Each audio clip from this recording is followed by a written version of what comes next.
أعوذ بالله من الشيطان الرجيم بسم الله الرحمن الرحيم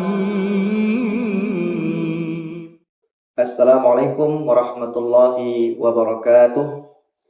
Alhamdulillahilladzi an'amana bi ni'matil imani wal islam wa akramana bi khilafatihi min jami'il alam. Asyhadu an la ilaha illallah wahdahu la syarikalah wa asyhadu anna Muhammadan abduhu wa rasuluh. Allahumma shalli wa sallim wa barik ala nabiyyina Muhammad, amma ba'd. Alhamdulillah, segala puji hanya milik Allah Subhanahu wa taala. Begitu banyak kenikmatan yang kita peroleh dari Allah Subhanahu wa taala, dan kenikmatan itu wajib dan patut kita syukuri terus-menerus. Salawat dan salam untuk Rasulullah Muhammad sallallahu alaihi wasallam serta para sahabat, keluarga, dan mereka yang terus berusaha untuk mengikuti sunnah-sunnah. Para pemirsa dimanapun Anda berada, terutama pemirsa MBS Klaten, pada kesempatan kali ini kami ingin menyampaikan tentang kisah awal puasa Ramadan. Tatkala umat Islam diwajibkan puasa Ramadan yang bertepatan dengan hari Senin bulan Sya'ban tahun kedua Hijriah, Rasulullah dan para sahabatnya, umat Islam saat itu telah melakukan puasa, mulai dari puasa tanggal 13, 14, 15 di bulan Qamariyah setiap bulannya, yang disebut juga dengan puasa Ayyamul Bid. Umat Islam saat itu juga telah melakukan puasa Nabi Daud dan juga puasanya Nabi Musa alaihissalam, yaitu puasa Asyura yang bertepatan di tanggal 10 Muharram.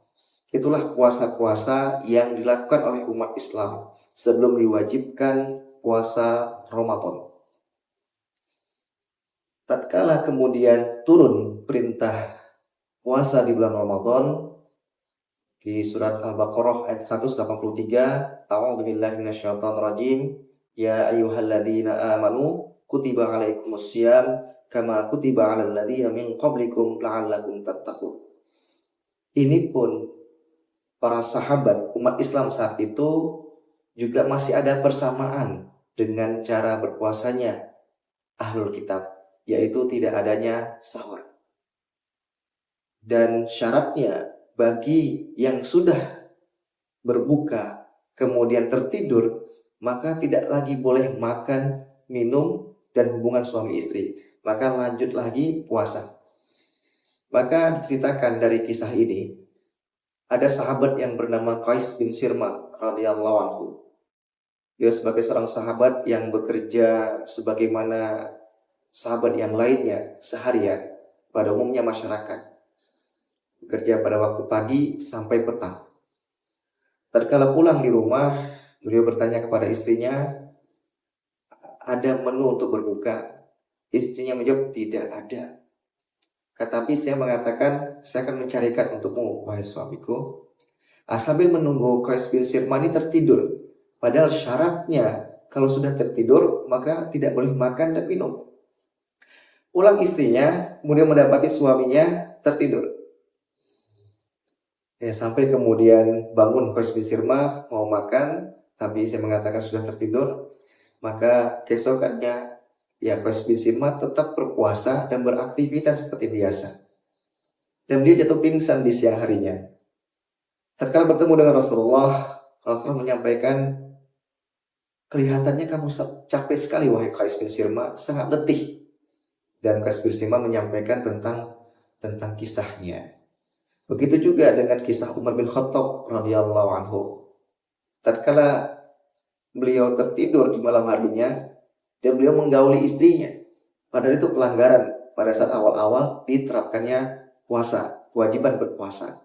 Maka keesokan paginya Umar bin Khattab menanyakan persoalannya, pelanggarannya kepada Rasulullah sallallahu alaihi wasallam. Dari kisah ini maka turunlah ayat, A'udzubillahi minasyaitonirrajim, uhilla lakum lailatas syiyami arrafatsu ila nisaikum hunna libasul lakum wa antum libasul lahun. Sampai ayat fal'ana bashiruhunna wabtaghu ma kataballahu lakum.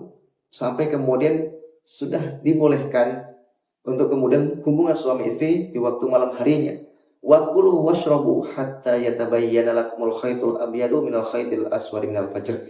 Dan dibolehkannya makan dan minum pada waktu berbuka sampai sahur.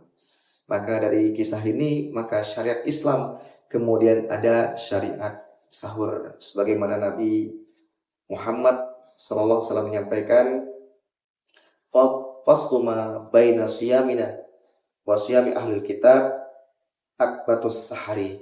Jadi perbedaan antara puasa kita dan puasanya ahlul kitab itu adanya makan sahur. Inilah yang membedakan awal-awal syariat puasa Ramadan. Dan setelah penyempurnaan, maka yang kita rasakan pada hari ini itulah hasil proses penyempurnaan puasa yang dilakukan oleh para sahabat. Dan kita bersyukur karena kita sudah merasakan kewajiban puasa yang sudah lebih mudah ketimbang para sahabat di awal-awal mereka melaksanakan puasa. Dan tentu saja dari kejadian Umar bin Khattab, dari kejadian Qais bin Sirma, kita mendapati sebuah hikmah bahwasanya kejadian-kejadian seperti ini akhirnya memudahkan syariat, mempertimbangkan bagaimana syariat ini berjalan, dan tentu saja proses dalam Islam itu sangat-sangat dihargai. Proses syariat itu diterapkan sangat-sangat dihargai. Sebagaimana proses diharamkannya khamar juga melalui proses yang panjang. Begitu juga puasa kita, syariat puasa kita juga melalui proses penyempurnaan, sehingga proses itu sangat layak dan patut kita laksanakan. Dan proses ibadah puasa ini semuanya itu untuk kita sendiri sebagai umat Islam. Kebaikannya, manfaat puasa itu untuk kebaikan kita sendiri sebagai umat Islam. Hasil dari jerih payah puasa itu Allah akan berikan pahala, dan juga hasil positifnya tentu saja kita rasakan dampaknya. Demikian yang dapat kami sampaikan, mudah-mudahan bermanfaat. Nun wal qalami wa ma yasturun, billahi fi sabilil haq fastabiqul khairat. Wassalamualaikum warahmatullahi wabarakatuh.